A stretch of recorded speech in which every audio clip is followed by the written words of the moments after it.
Hello there you guys, welcome to one of my videos.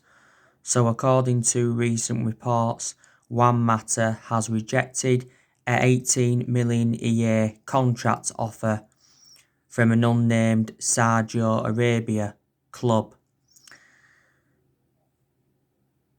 His father and his agent have told Arab leaders that he doesn't want to leave Manchester United. Juan Mata has obviously been a long-serving player at the football club. He's endured around 6 years or so at Manchester United. He has made around 257 appearances in all competitions and scored 50 goals. He doesn't play a lot now, Juan Mata, but when he does, he makes a fantastic impact. Juan Mata played in both of our Carabao Cup games. So he played against Luton in the third round and he played against Brighton in the fourth round and got man of the match for both of them games. He scored in the game against Luton. He also scored and got an assist in the game against Brighton. Now, we paid just under £40 million from Juan Mata from Chelsea back in 2014. So that is the breaking news on him. Now, I want to delve into some news on Paul Pogba. So I think Manchester United will sell Paul Pogba next year. Because last week, Paul Pogba made an admission saying that his dream is to join Real Madrid one day.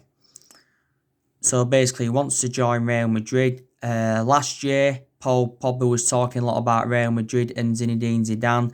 And he said that he wanted to leave Manchester United because he was seeking for a new challenge. Now, there's obviously been narratives of Paul Pogba possibly going back to Juventus. Pogba did endure 4 good years with Juventus. The vast majority of his performances at Man United, though, have been totally comparison to his ones at Juventus. Now, there is a lot of uncertainty regarding his future. I've already confirmed with you there has been no talks over getting Paul Pogba a new contract at the football club because his agent Mini Raiola came out before we kicked off our season and said that Pogba wants to stay and he will hold talks over a new contract. Fabrizio Romano, who is a very reliable Italian journalist, he said, I think towards the end of last season, that Pogba wants to stay at Manchester United. Now, as it stands at the moment, I think he's got just under a year left on his Man United contract, but the club do have an option to extend it for a further year. He's our most expensive signing at the moment because we paid £89 million for him. I think he's had a good couple of periods as Pogba. He did well towards the end of last season. His combination with Bruno Fernandes was very, very good. And he did well in that 3-month period when Solsjaer was the interim manager. But prior to that has been mainly inconsistent. He's enjoyed a very bad start to this season.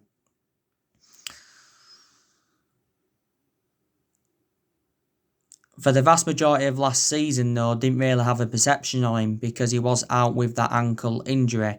Pogba sustained a few injuries as a Manchester United player. This is his 5th season at Man United since he rejoined from Juventus. He has won 2 trophies with the football club, and that was the Europa League and the League Cup. He's made over 100 appearances for Man United in all competitions since he rejoined. Don't forget, we had him when he was a lot younger under the Sir Alex Ferguson era, but we had to let him go due to limited appearances. And he endured a very difficult time under the Jose Mourinho era. Now, we've obviously identified Eduardo Camavinga as a replacement for Paul Pogba. He currently plays for Rennes. Real Madrid are obviously trying to get him on the board. Real Madrid have also got Mbappe on their agenda. I give you the news yesterday, didn't I, regarding Raphael Varane. He said Man United could go in for him next summer and we're willing to pay £90 million for him. Could he be part of a swap deal of Paul Pogba going to Real Madrid? Raphael Varane has been a long-serving player at Real Madrid. I think he's been there now over 9 years. He's made over 300 appearances for them in all competitions, won a total of 18 major honours. still got a contract with Real Madrid until 2022. And Rafael Varane is a centre-half, and, Manchester United have been in search for a centre-half because we need someone to go alongside Harry Maguire in our back line. So that's the latest news regarding Paul Pogba. Now, will Ole Gunnar Solsjaer survive this season? Now, I've already gone through with you what Ole Gunnar Solsjaer has to do to avoid being sacked by Manchester United. And I think his decision making has got to improve, because in a lot of the games he's managed at Manchester United, he's been very tactically naive. I think results have definitely got to improve, because, to be honest with you, we've endured a lot of bad games under the Ole Gunnar Solskjaer era, but on the other side of things, we've had some good games as well. There's definitely no certain players that have got to step up to the plate. I think Solskjaer also has to take the captaincy off Harry Maguire. There's a lot of Manchester United fans that are saying, we've got to give the captaincy to Bruno Fernandes. And he should put Dean Henderson as our number one. And obviously he's got to address that back line. And he's obviously got to exceed his expectations. I think Solskjaer has got to guide us to a top 4 finish. And he's got to win a trophy at the football club. I said these was the expectations before we kicked off our season. But Ed Woodward recently said that he is prepared to sack Solskjaer if this bad vein of form continues. We have already lost 2 of our opening 3 league games. We lost our opening game against Crystal Palace by 3-1. That was our worst defeat on an opening day of a Premier League season since 1995. And we recently lost to Tottenham by 6-1. That's our heaviest defeat since the Sir Alex Ferguson era, and it was the first time we'd lost 6-1 since the 6-1 defeat to Man City back in 2011, which is 9 years or so ago now. And Solskjaer made an admission after that game saying that it was his worst day in his managerial career. To be honest with you, we was lucky to beat Brighton in the league, beating them by 3-2, but in reality, should have ended 2-2. I think the best game we've endured so far this season was the Carabao Cup win against Brighton, wasn't it, by 3-0. Solskjaer is aware of how much pressure he is under.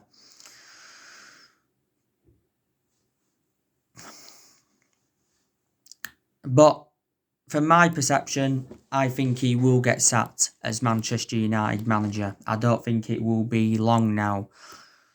I don't think he's good enough to succeed as a manager because, like I've mentioned before, he hasn't got that proven pedigree. Obviously Manchester United is the 3rd club in his managerial career. Obviously, before he was with us, he was at Mould. He did win a few Norwegian titles at Mould, to be fair. And before he was at Mould, he was at Cardiff. And he enjoyed a very, very short tenure with Cardiff. The main explanation he got sacked from Cardiff is because he ended up getting Cardiff relegated. If we do sack Solskjaer, it'll only cost the club around £4 million.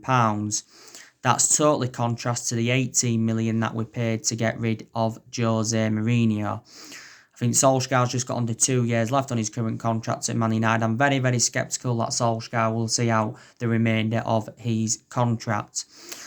Solskjaer is in the exact same position now as what he was in at the first part of last season. Because at the first part of last season, we endured our worst start ever to a Premier League season. And at that point, Solskjaer was very, very close to getting sacked as Manchester United manager.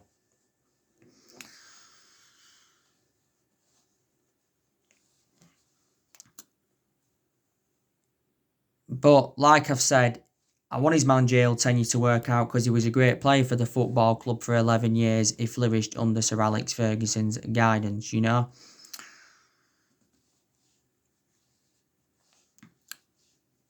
But for me, isn't good enough. I've taken positive from his tenure. Not everything is negative. Solskjaer's obviously managed nearly 100 games now for Manchester United. I think he's around 4 or 5 games away from reaching 100. He's won over 50 games as Manchester United manager. He's also spent over £200 million since he became Manchester United manager, and he's brought around 10 senior players in. In the summer of 2019, he brought Daniel James, Wan-Bissaka and Harry Maguire in. In January of this year, he brought Bruno Fernandes and he brought Odion Ighalo in on loan. And in the summer transfer window of this year, he brought Donny van der Beek in, Edison Cavani, Ahmad Traore, he would join the club in January. Alex Telles and Facundo Pellistri. He's also brought a few academy players into the football club. I also like the way that Solskjaer has promoted the youth because the young players have been given their opportunities. Like I've said, another positive, we've had some good periods under him. Don't forget, went on a 19-game unbeaten run, was it, at the second part of last season? That was in all competitions, by the way. Went on a 14-game unbeaten run in the Premier League until Palace had beaten us on the opening day of this season. And we did well in that 3-month period when Solskjaer was the interim manager, because I think he won like his first 8 games. And we've obviously seen a lot of players leave since he got recommended into the football club. So they are the positives you can take. But Solskjaer is to blame for, some of the things. He's obviously to blame for some of the inconsistency. I think, players have obviously got to take responsibility as well. I think a lot of the blame stems from the board because, quite frankly, the board have not backed the managers enough that we've had since Ferguson retired. And I don't think they backed Ole Gunnar Solskjaer enough during that summer transfer window. And Solskjaer revealed quite a few times throughout the course of the summer transfer window that he was very frustrated with the board. And I did say, didn't I, Solskjaer does deserve more backing as Manchester United manager. Woodward and the Glazers are a liability, and I think, they have been lying to us, to be honest with you. Obviously, we've been critical of the board anyway for several years because our recruitment policy's been poor for a while. We've also overpaid for players. So I just think we've got to get Woodward and the Glazers out, possibly Matt Judge, because I think Matt Judge is also accountable for some of the failure of transfers. Matt Judge has been a transfer negotiator at Man United since like 2016. But he's been with us around 7 years as Matt Judge. The Glazers have been with us for around 15 years or so, and Woodward's been with us around 8 years or so. You know what I mean?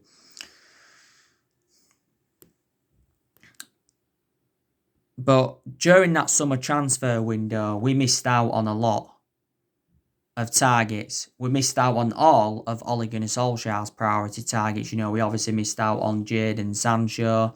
We missed out on Jack Grealish. We missed out on Thiago. We missed out on Sergio Reguilon. We also missed out on Gareth Bale. Missed out on Jude Bellingham. Missed out on Kalidou Koulibaly. Missed out on Nathan Ake. Missed out on Ousmane Dembele. Don't forget we inquired about getting him on loan. Missed out on Ismail Assar. And don't forget back in January, we missed out on Erling Haaland. And I said it was a shame that we missed out on him because he would have been an Ole Gunnar Solskjaer type signing. You know what I mean? But like I've said to you, as it stands at the moment, we are at least 3 to 4 years off, maybe even longer than that, off winning the Premier League title. Because as it stands at the moment, City, Liverpool are strides ahead of us. I was hoping this season that Manchester United could have mounted a title challenge up. We haven't mounted any title challenge up in the last 7 years. We haven't won the Premier League since 2013. But we are the most successful team in Premier League history because we have won 20 titles and 13 of them are Premier Leagues. But there's a few Man United fans that thing, if we sack Solskjaer, wouldn't really solve a lot, really, would it? Because, like I said, not all of the blame stems from the manager. It doesn't matter what manager you've got. You could have the best manager in the world. If that manager isn't getting backed, then obviously, he's not going to succeed at that club, either. But we've already sacked 3 managers since the Sir Alex Ferguson era. And that was obviously, David Moyes. He got sacked after, 8 or 9 months. We sacked Louis van Gaal after 2 years. We did win the FA Cup under Louis van Gaal era. And we sacked Jose Mourinho after 2.5 years, despite him winning the Europa League and the League Cup in his first season. Also got second in his first season. And in the last 7 years, we haven't only had different managers with different philosophies. We've spent close to the £1 billion range on players. We've recruited over 30-odd players in since the Sir Alex Ferguson era.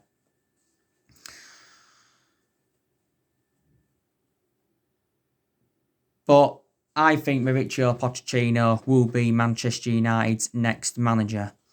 I really, really do.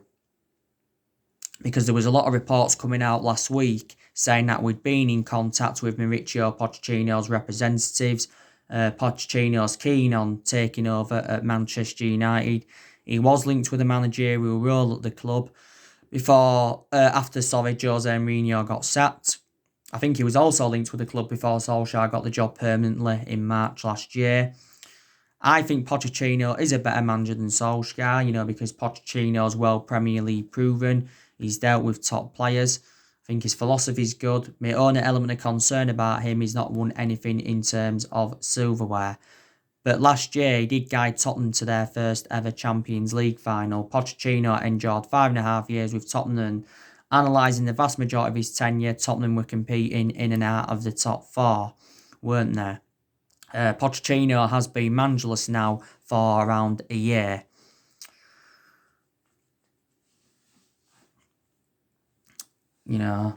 So would you take Pochettino at Manchester United? At one point, don't forget Massimiliano Allegri was linked with a managerial role at the club. At one point as well, Zinedine Zidane was linked with a managerial role. Would you take Julian Nagelsmann at Manchester United? He's the RB Leipzig manager. I think Manchester United also need to get a director of football in, because I think that's one of the structural changes that we do need at the football club. And if we are to get a director of football in, we need someone who knows the club inside out and someone who, of course, has got that experience.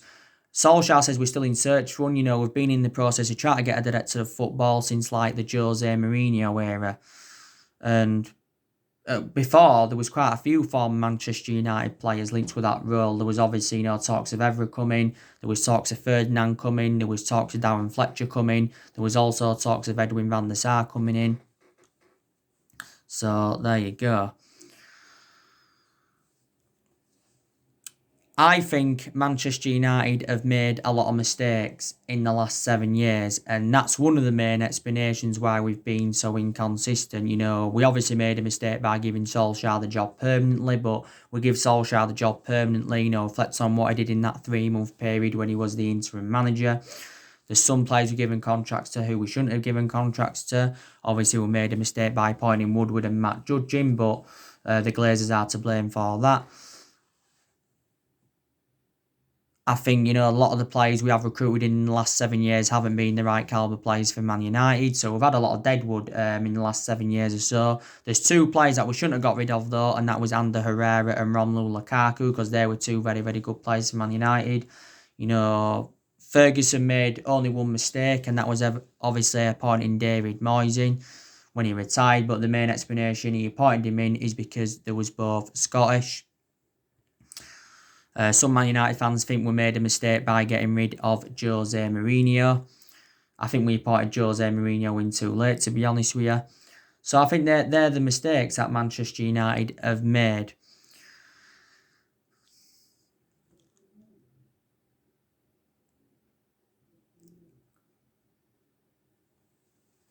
Manchester United have made. Yes. But we're still looking to get rid of more players. I still think there's some deadwood in the squad. Obviously, we're looking to get rid of Jesse Lingard. We're looking to get rid of Marcus Rojo and Phil Jones. Don't forget Rojo and Jones are not part of the 25-man Champions League squad. Sergio Romero, he's also open to leaving the football club. Romero's now like our third or is he fourth choice goalkeeper. Romero's endured around 5 years or so at Manchester United, got him on a free from San Pandora back in 2015. He's always been our backup goalkeeper. Romero's made around 61 appearances for the club. Most of his appearances have come in the FA Cup, the Europa League and the EFL Cup. Romero hasn't played internationally since 2018. I think Romero's just got under a year left on his Man United contract, but the club do have an option to extend it for a further year. I think we want around 10 million for Romero, something like that. And the likes of Leeds, Aston Villa, Everton have been in for him. A few weeks ago, it said that Valencia were interested in him. By the way, several Manchester United players are upset with Solsjaer for the treatment of Sergio Romero. Because Romero hasn't been included in the 25-man Champions League squad. Lee Grant has been selected instead, surprisingly. Lee Grant must be around 37 years of age now. So they're the players we could still get rid of before this transfer window shuts. Well, I'm hopeful that we can anyway. I think we're going to offload some players next year. Like I mentioned, Pogba. There's a possibility chance that David De Gea could leave the football club next summer. He'll stay, obviously, for this season. Probably will end up remaining our number one. I don't think he should remain our number one, though, like I've said. I don't rate David De Gea now. He's been a liability in the last couple of years, reflecting on the calamitous mistakes he's made. And he hasn't had a great start to this season because in his last 3 games, he's let 11 goals in. That's totally contrast to Dean Henderson because Dean Henderson in these last 2 games, he's kept 2 clean sheets. But, this is David De Gea's 10th season at Man United. He has made over 400 appearances for the football club in all competitions. 300 odd of those appearances have come in the Premier League. David De Gea has won everything domestically at the football club and he has won individual awards reflecting on his good run of performances. We paid, was it around £19 million for De Gea from Atletico Madrid back in 2011. But when De Gea does leave Manchester United, I think he'll go back to Spain. He's the highest paid goalkeeper in the world at the moment because we paid $375,000. We're paying him $375,000 a week, I think next year, there's a chance that we could move Fred on. Fred's had some good periods as a Manchester United player. I thought he had some good games last season under Solsjaer. Hasn't had the best of starts to this season. I don't think he's a world-class midfielder. I thought he was exceptional during his time in Ukraine with Shakhtar Donetsk, We paid £52 million for Fred from Shakhtar Donetsk, didn't we? And he's still got a contract with us until 2023. Fred did say, was it quite a few weeks ago, that he wants to stay at Manchester United and be an essential player and win trophies for the club. But he's found game time difficult since the arrival of Bruno Fernandes, obviously. Nemanja Matic, now there's a possibility chance he could leave next year. Maybe he won't. Matic is obviously now ageing up. I think there's aspects of his game that have improved. He hasn't had the best of starts to this season. Matic has endured 3 years or so now at Manchester United. Got him in a deal worth £40 million from Chelsea back in 2017. Nemanja Matic. Not so long ago, he signed a 3-year deal with the football club.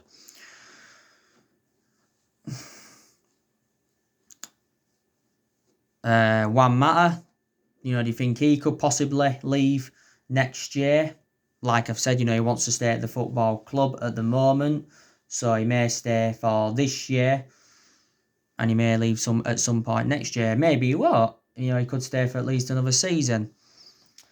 Modi Nagalo, I think he'll leave the club when his loan expires. His loan doesn't expire until January 2021. Was it after the first lockdown we extended Odi Nagalo's loan? Igalo's obviously now, he don't get starts in the league, does he? But he does get his opportunities in the cup games. To be fair, last season, Odi Nagalo was our top goal scorer in the FA Cup. Daniel James, I think he's also another player that'll probably leave Manchester United next year. Is there a chance he could leave before this transfer window shuts fully? Probably not. But Leeds United were the ones that were interested in Daniel James. Daniel James, we got him in the summer of 2019, like I mentioned. So he's been at the football club now over a year. I think we got Daniel James for around £18 million. He signed a 5-year deal with Manchester United, didn't he? So there you go. There was speculation of also Brandon Williams leaving. I think Southampton had inquired about getting Brandon Williams. Because obviously, it's going to be interesting to see now what happens with Williams following the arrival of Alex Telles, isn't it? So there you go. Manchester United do play Newcastle this Saturday at St James's Park. Alex Telles should be making his debut for the football club. Can't wait to see him play. I think he's a good signing for us. Didn't we pay like 15.4 million for him in total with add-ons included? He signed a 4-year deal with the club with an option of a further year. Telles is currently going to be wearing the number 27. Edison Cavani, he's not going to be available for the game against Newcastle because he's got to self-isolate due to COVID-19 restrictions. So Edison Cavani won't be making his debut for the club on Saturday against Newcastle. We was hoping that he could have done though. We obviously got Edison Cavani on a free transfer. He signed a 2-year contract with Man United worth over 200 grand a week. And he's currently at our new number 7. I think Edison Cavani will be the next Zlatan Ibrahimovic. He enjoyed 7 good seasons with PSG, did Edison Cavani. 200 goals in 301 games in all competitions. 50 goals in 116 internationals for Uruguay. Very impressive. But he did leave PSG earlier on in the summer. And he recently revealed that it was Ander Herrera and Angel Di Maria that advised him to come to Manchester United. And Herrera and Angel Di Maria are 2 former Manchester United players, aren't they? But will he get his chance, Edison Cavani? Well, obviously, Anthony Martial has got a 3-match suspension. So he's obviously Martial's going to be unavailable for the game at the weekend against Newcastle. Martial got sent off against Tottenham. I think it was the wrong decision, to be fair, but we are going to definitely miss Anthony Martial.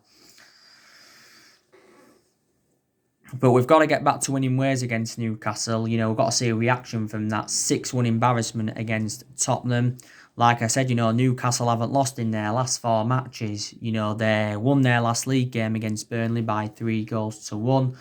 We lost at St James's Park last season by 1-0. And like I've mentioned, Newcastle have made some good signings. They obviously brought Jamal Lewis in, Callum Wilson, Ryan Fraser, Jeff Henrik. I think they also brought someone else in. Steve Bruce is their current manager. The positive is, though, I think Newcastle have got a few injuries that I've actually seen. I can't remember all of the players that they've got injured, but, they have got a few injuries.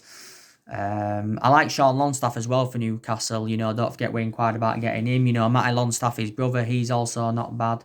Newcastle would have been upset when Rafa Benitez resigned, was it last year? I think the main explanation Rafa Benitez resigned because he didn't feel as though he was getting backed enough by Newcastle.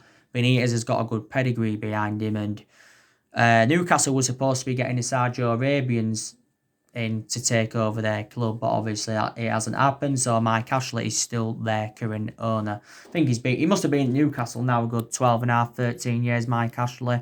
But yeah, so we've got tough games coming up. We really, really have. I think we don't get a result against Newcastle or PSG, then I think it is bye-bye to Solsjaer. I think them 2 games are going to decide on what's going to happen with him. You know what I mean? So yeah, so anyway guys, that's everything to update you today. Drop your comments, likes below on the channel. If you do, consider subscribe as always, and take care. God bless. See you all again very, very soon.